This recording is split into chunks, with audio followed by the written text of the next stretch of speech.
일은 열심히 하지만 소득이 적어 생활이 어려운 사람들에게 근로자녀장려금은 가뭄의 단비가 되어주는데요. 행복한 가정, 더 나은 사회를 향한 근로자녀장려금의 희망, 그리고 행복 이야기 지금 시작합니다.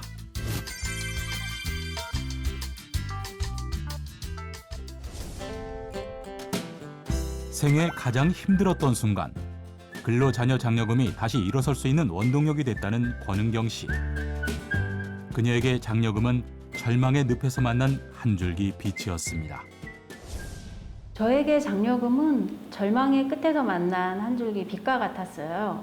그때 아마 장려금이 없었다면 너무 힘들어서 아무것도 할 수 없었을 텐데 정말 제 인생에 너무 감사하고 고마운 지원금이었습니다.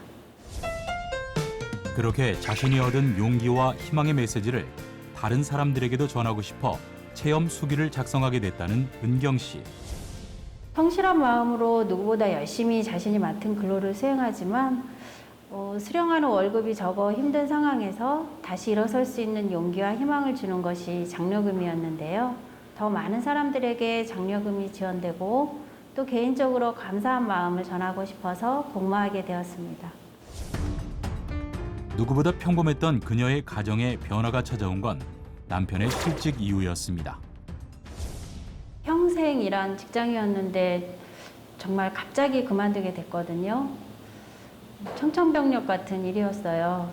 저희가 아이들이 그때 중학교, 고등학교, 대학생 3명이었는데 한창 돈이 많이 들어가는 시기에 정말 앞이 보이지 않는다는 말이 이럴 때 쓰는 말이구나 할 정도로 생계가 걱정이 많이 됐었죠. 대학에서 시간 강사로 일본어를 가르치는 일을 하고 있었던 은경 씨. 하지만 방학이 되면 그녀의 수입은 제로가 되는데요. 다들 그럴 텐데요. 시간 강사라는 게 프리랜서이다 보니까 수업이 없으면 수입도 아예 없거든요. 남편이 일을 할 때는 방학에 제가 수입이 없어도 괜찮았는데 남편이 실직이 되니까 저마저 수입이 없으면 5 식구의 생계가 막막해지더라고요.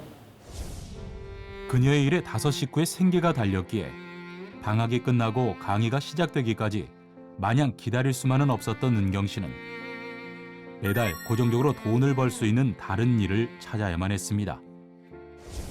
아이들에게 고정적으로 나가야 하는 출비가 있다 보니까 경력을 인정받지 못한다 해도 매달 월급이 들어온다면 무슨 일이든지 해야 된다는 절실한 마음으로 일자리를 찾기 시작했습니다. 하지만 50이라는 중년의 나이로 정규직으로 일을 할 수 있는 곳을 찾기란 쉽지 않았는데요. 제가 할 수 있을 만한 일은 정말 업종을 가리지 않고 많은 이력서를 썼던 것 같아요. 아무래도 면접을 보러 오라는 연락조차 받기가 힘들었던 상황이었는데요. 어느 날 집 근처의 테마파크에서 연락이 와서 면접을 보고 일을 할 수 있게 되었습니다. 하지만 취업의 기쁨도 잠시. 지금껏 자신이 쌓아온 경력을 버리고 처음부터 다시 시작하는 일이 녹록치만은 않았습니다. 특히 매달 고정적으로 월급이 들어오기는 하지만 신입사원의 월급으로 5인 가족의 생계를 이어나가기에는 턱없이 부족했는데요. 아이들 학교로 나와야 할 돈은 많은데 신입 직원의 월급으로 그걸 다 감당하기에는 역부족이다 보니까 허탈감이 많이 오더라고요. 아이들을 위해서는 힘을 내야 했지만 좀처럼 마음을 다잡기가 쉽지 않았다는 은경 씨. 그런 그녀에게 장려금은 헤어나올 수 없을 것 같았던 절망의 늪에서 다시 일어설 수 있는 힘이 되었습니다. 그때는 정말 막막한 상황이었는데요. 때마침 장려금이 지급돼서 가족 모두 생활하는 데 큰 도움이 됐습니다. 인생을 살다 보면 누구나 뜻하지 않은 위기에 처할 때가 있습니다. 하지만 그 순간 용기와 희망을 주고 자신의 길로 다시 전진할 수 있도록 하는 것이 바로 장려금인데요. 근로장려금은 정말 열심히 일을 하지만 소득이 적어서 힘든 분들한테 큰 힘이 되어주는 좋은 제도라고 생각합니다. 저 또한 그랬고요. 그래서 이러한 제도를 많은 분들이 이용하시고 또 혜택을 받으셔서 어려움 속에서 다시 일어설 수 있는 큰 용기를 얻으셨으면 좋겠습니다. 열심히 일하지만 소득이 적은 가구를 지원하는 근로 자녀장려금 2021년 상반기분에 대한 근로장려금 신청이 9월 1일부터 15일까지 진행됩니다. 신청 방법은 ARS 1544-9944, 핸드폰에서 손택스, 컴퓨터에서 홈택스, 장려금 상담센터 1566-3636에서 간편하게 전자신청이 가능하며 안내를 받지 못한 경우 홈택스에서 신청하거나 관할 세무서에 전화로 신청 도움 서비스를 요청할 수 있습니다.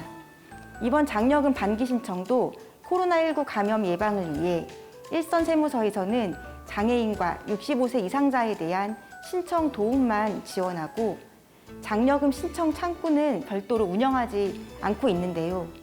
따라서 장려금 상담과 신청은 지금까지 안내해드린 비대면으로 해주시길 당부드립니다. 누구나 겪을 수 있는 힘들고 어려운 상황. 장려금이 그 상황을 이겨내고 용기와 희망을 얻을 수 있는 우리 삶의 진심 어린 응원이 되기를 기대합니다.